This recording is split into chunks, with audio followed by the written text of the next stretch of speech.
Hello, YouTube. When I was working at UPS, and I was there for the better part of 10 years, they would forget to put my vacation into the system.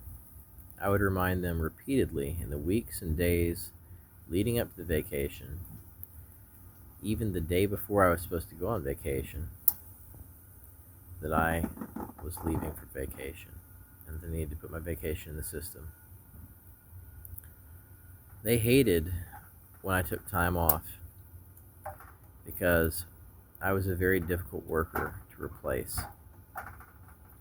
I was an essential worker for them.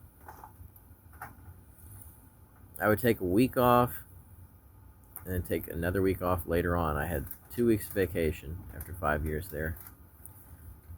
And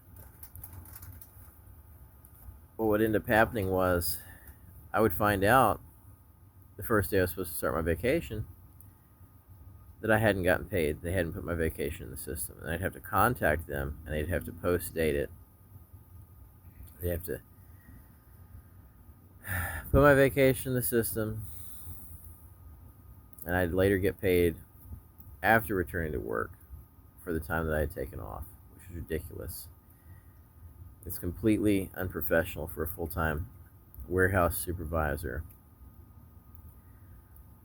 to forget to put your vacation in. The preload supervisors would forget, the twilight supervisors would forget, and it was massively inconvenient. It was very unpleasant to find out that you weren't going to get paid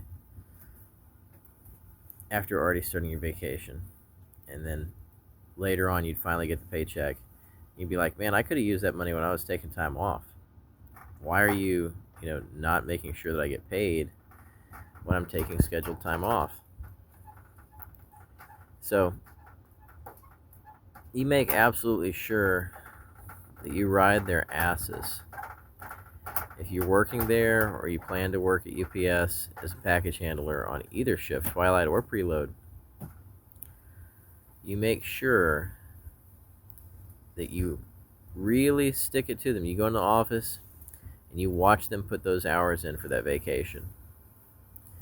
Because if you don't, they will forget you.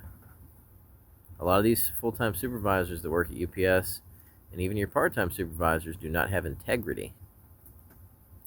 They'll put Joe Blow off the street and it'll be like, hey, you want to be a supervisor?